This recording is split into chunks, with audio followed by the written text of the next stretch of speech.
Hi and welcome to Shirazi Meetups. My name is Dumodoshe. Today we're joined by Bethande Dube, a botanist and slash fashion designer. Hi Bethande. Hi, Dumo. Welcome to the show. Thank you. Could you briefly tell us about yourself, Bethande? Okay. Okay, that's a loaded question. Okay, so, I'm a botanist, as you've said, and I also recently jumped into fashion. I did horticulture at Poly, and me doing horticulture, I was focusing mostly because I wanted to do flower production as well as fruits and citrus and grapes and whatnot. So eventually after school, I wasn't doing much. I was just sitting at home and doing minor jobs. Then I started collecting succulents.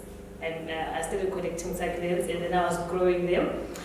And then beginning of 2017, that's when someone said to me, you know what, I love your plants, please sell them to me. Okay. And then I didn't want to sell them because I wanted to do a collection. And then I started getting different types of pots, and then that's when I started selling them. Alright, to our viewers, could you just tell us what is a botanist for those that don't know? Okay, so basically a botanist is someone who grows and nurtures plants. Sometimes it could be someone who actually invents a hybrid. Oh, okay. Yeah, so you can actually create your own plant if you're a botanist because it's part of what we learned and it's part of what we like doing. Alright. So all these hybrid plants you see, someone created them. Okay. Yeah. Interesting. I see you also brought us some samples here. Yeah. Could you just take us through them? Okay, so these are succulents. Basically, they're just easy to maintain. You can have them at home, in your balcony, in your windowsill, in your bathrooms, or even in your living room areas. So these are the different pots. Like these are zinc pots, and this is a heavy one. This one, if you touch it, if you have an allergy, you can get rashes. Okay. And this one is called the zebra stripe Aldoia. These are actually easy to maintain and they are good for indoors. Okay, then this one looks like, those underwater plants? Right. Yeah, but it's a succulent. And it's also easy to maintain. These are the fluffy ones, those are the cute ones, and they're flowy ones. And then, this is a mixture. I did a mixture of all of them right around. So yeah, so basically I grow them in separate pots and then I put them in the small pots or in bigger pots. There's bigger ones more than this. Alright. Yeah. So do they grow bigger? Do they all go bigger? Yeah, they do. Yeah. So basically what I'm doing here is I'm manipulating them. So they will stay small because they're in small spaces. But if you take it out and put it in a bigger place, it will grow big. Oh, yeah. Interesting. I know you also design them and stuff. How do you do that? Well, I guess that one just comes naturally. Alright. Yeah. Right. Depending on what I'm in the mood for and what the client wants. So I just design according to that. And what it's for, is it going to be indoors or outdoors? Or is it a gift or something like that? Alright. Yeah. So do you sell them as seeds? Do you sell them as these baby samples or what? No, I sell them when they are already in pots. I don't sell them in seeds, yeah. Oh, okay. So I grow them and then I design them and I put them in pots and water and then I sell them. I don't sell seeds. Yeah. So how does a normal day look like for a botanist? Okay, so basically I do most of my work in the morning. Okay. So when I wake up in the morning, if they need to be watered, I water them. If I need to change pots, if I want them to grow bigger, I change pots. If I need to make an order for a client, depending on what they want, that's when I do it. So most of my work I do it in the morning. And then afterwards I focus on other things. Maybe I do deliveries or other stuff.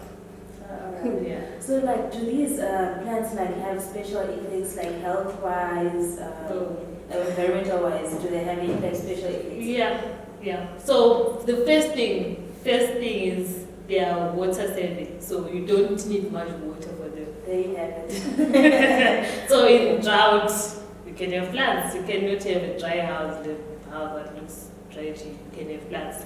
Okay. And then some of them, like the aloe, which I didn't bring here, but I have it, they have health benefits. You can have an aloe tea, you can have aloe soap, you can have aloe balms for if you have sores or if you get burnt. So I also grow aloe. And then I also grow herbs. Some of them are culinary herbs that you can use when you're cooking, and some of them are medicinal herbs as well. Oh, okay. The herbs, you also sell them as plants as well? Yes, so herbs, most of them I sell in containers that are suitable for the kitchen, and then some of them I sell them, I come and plant for you, like I make a mini rockery for you. Alright. Yeah. So like for someone who would want like for an indoor plant, what would you recommend? The best indoor plant is the zebra water, where there's this one that's striped, and then there's a green one, and then there's one that looks classy. I didn't bring it, but it looks classy. Also this one, these are good for indoors. The rest, they will need sunlight at some point. And then there's also one that's called African violets. Those are definitely indoor plants. They just need sun, direct light. It doesn't have to be sunlight. They still grow. Like for someone who would want like to nature them, what would you recommend? Well, these don't take attention. So the best nurturing is you to ignore them. Just water them whenever you think about them. That's when they thrive. Because if you overwater them, they'll die. Oh, all right. Yeah. So as a botanist on the entrepreneurship side, how is it going? Basically, when it started, it wasn't really going that well, because first I need to teach people on what's a succulent. Most people didn't know that, and then how to maintain them, and why do you need succulents, and why would you want to buy a succulent plant. So when I started out, it was a bit hard, but I like talking about it, so it was easy for me to educate people. And then, business started being well when people started knowing about them, doing research, and actually seeing that, okay, this is actually working, and then they started buying succulents. Then it was actually okay for a while, and then sales were a bit low, because that is what's going on. So, yeah. All right, I see. So besides you doing the plants, I know you're also into fashion as well. So tell us more about it. Okay, so the fashion side, which is called Black Square, I'm working with 3 other guys. So one of the guys is the designer for what we're doing, and then also the designer for the logos that we're using. And then he also is into the tailoring side. So I also come in tailoring. Alright. Yes, I do a bit of tailoring, and I'm also doing lingerie, strictly lingerie. So on Black Square side, we have sweaters, we have t-shirts, we have t-shirt dresses, and then there's lingerie. So sweaters, this type. So this is part of the sweater collection. So that's Black Square, that's our label. Alright. So there's also this other side for the sweaters. So we're doing sweaters, then we're doing t-shirts, and then we're also doing dresses, something like that. So your range is only like for adults? No, we also have for kids. We also do for kids. So this is the dress for the ladies. Nice. The I'll t-shirt love one dress. for myself. To suit you. Yeah, so we're also doing t-shirts and dresses and sweaters for kids as well. Yeah, and then there's lingerie, and then we're doing tracksuits as well. I didn't bring those, but yeah, those are also part of it. Alright. Yeah. So on the fashion side, how is it going? Well, fashion is interesting because you know how people are fashion industries. Everyone wants to look good and wants to dress up. So this is actually going pretty well. But our only thing is we're only focusing on tracksuits and t-shirts. That's our main focus. Alright, since we're heading to the summer season, and I think the tracksuits and the might be going off season. What else do you have for us? The t-shirt dresses. The t-shirts and the dresses. Yes. Oh, So those are the best sellers in summer. We're also we're going to be doing some denim products like denim shorts and jeans and what. So those are also coming in for summer. Oh, okay. Yeah. We'll be looking forward to that. So, how does what's the link to the plants and the fashion? What's the link there? Is there any link there? I don't think there's a link. It is just me falling into fashion. So these people I work with are my friends, and when they started out, they were just making stuff for themselves. So you'd see them looking good. I'm like, oh guys, you're looking good. I also want. So they also started making some stuff for me, and then they were also making a bit and selling a bit, but it wasn't that much. But only now we're focusing on it. We're putting most into it. Alright. Yeah. And before the show, you told me that you guys are spreading out to South Africa, Botswana. Yes. Yes. So thanks to social media, since we make stuff, we wear, we take pictures, and you post on social media. So now we're getting orders coming in from South Africa, from Botswana, from the UK. Oh, Yeah. lovely. So we're expanding. Oh, that's, I hope you also be relocating once you get. No, I'm not relocating. Alright. So on the exporting part, how has it been? Have you faced any challenges, and how's that been going? So far, there's no challenges at all, since we just take the stuff there in person. Like in South Africa and Botswana, we travel there. And then for the UK orders, usually when the people come to the site, that's when they get their stuff. And maybe for some people we send through DHL or any other means of sending. Oh, alright. And for the plants, have you also been exporting as well? Plants, yes, I've sent to SA. Yeah, in South Africa, yes, I've been doing stuff there in South Africa. Oh, yeah, so far that's the only place. Oh, alright. You've got interesting packaging here. Like, do you get your packaging locally or what? For the plants, our packaging is not local. I go and buy stuff in SA. But for the clothing material, most of the material we're getting is local. Oh, okay. Yes. So for upcoming entrepreneurs, like what advice would you give, like from the lessons that you've learned through the journey from the plants to the fashion? Like what lessons or what advice would you give like to an upcoming entrepreneur? For the first one, since everyone will be thinking of funding and how to make money and everything, I think the best thing is have your own funds. Try and create your own capital. Try and have your own working capital, because if you let other people come in and say we're going to invest, those people don't know your dream. So they come in there with their big monies and they start telling you, we want you to do this. But that's not your dream. You're the one who started it. You know what you want. You know where you're going. So I think having your own funds will be better. And as much as we need help from outside, try and have your own working capital.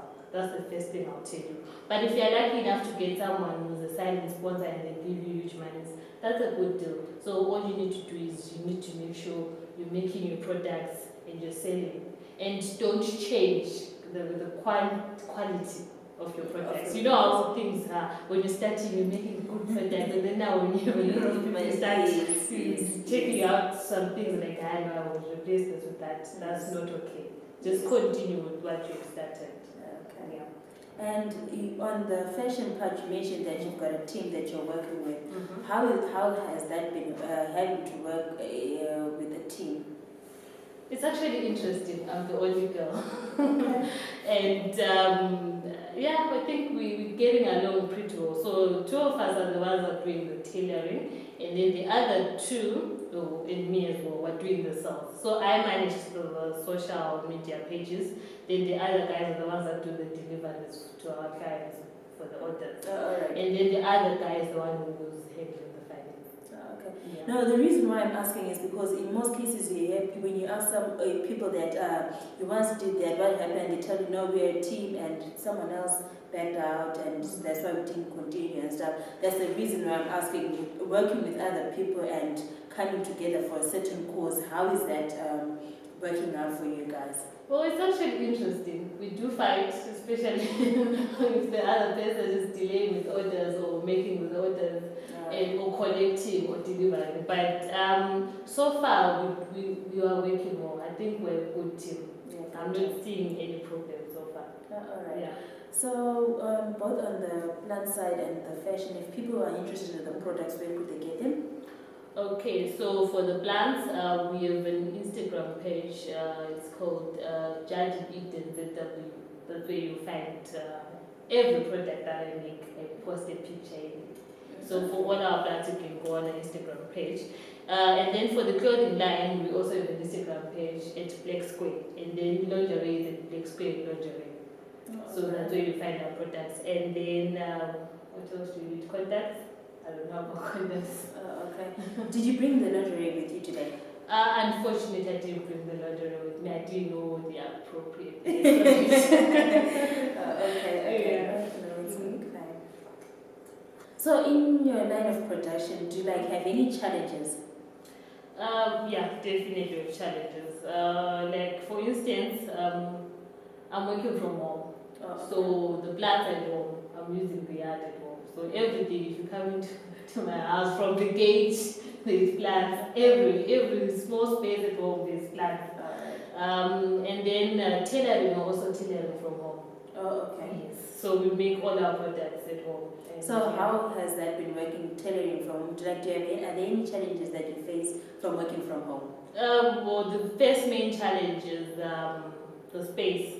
The space is small. We need a bigger space because we need to also have mannequins there, and we also need to have our machines there. Those machines come with big tables to put on, and electricity.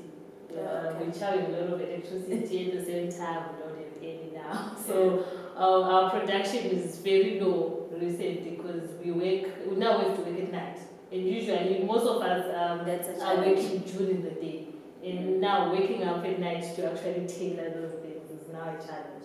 That's a big challenge. Okay. And also on the transportation, especially on the plants, like do you especially if you're going all the way to South Africa, do they, by the time they get there, do you have a special way of treating them so they still get there, as they were the stuff? Okay, so with the plants, if I'm transporting them, usually I have a packaging, like a box, a staple box, and seeing these are succulents, they can withstand transportation without dying. So I just put them in a box, make sure they are watered properly, and there's ventilation in the box, and then we're good to go. And then the rest of the stuff, like putting the stones and other decor, I do it when I'm now there. But with SA, the easy thing is there's plants outside, so sometimes I don't need to carry those. I just go to SA and get a space, buy everything that I need to use, and do the plants, and then they can just go to the people. So on the fashion side, how is it in a space whereby you're the only woman and you're working with males? How has been that experience? I guess with that, seeing is every time you talk about fashion, you expect that it's just ladies in it. So for me, it's interesting because I'm the only lady, and I'm not even the fashion savvy one. The guys are the fashion savvy ones. They actually interest me. I'm not even that kind of girl who likes dressing up. But since I started working with them, they are the ones who will be guiding me. Now, just wear this, or just take this. No, that won't do. So they are the fashion savvy ones. So that's the interesting part with us doing black screen. Yeah. Okay. And personally, I think it's good, having a combination of males and female, there's diversification and views from both sides, Yeah. So going on forward, what should we expect from on the fashion side or on the plant side? What more should we look forward to? Let me see. I'll start with Jardin Eden. So with Jardin Eden, the main goal is to eventually have a big shop and be the only ones known for succulents. If you're thinking I want succulent plants, you just think Jardin Eden. So that's the main goal. All right. So what's different from you from other people that also sell the same plants? What's there that you guys do differently? Why should I buy from you guys? Well, to start with, my personal touch. I love making those succulents, and for me, I like working with different types of pots. I'm not going to stick to saying I'm going to get this pot because these are the garden pots. I plant in anything. Right now, I'm actually recycling wine bottles. I'm cutting them and planting inside. Okay. So I'm not in a box to say this is how it's done. Plants are planted in this type of containers or what. I'm getting out there, planting in anything I can think of. Yeah. So, that's how you're supposed to buy succulents from me because, I'm different. All right. Yeah. Thank you so much, Bethande. Each day for us is a learning point. Today I've learned something new, and hopefully we'll be seeing more of you in the future and you expanding your range. Thank you for joining us. Thank you for having me.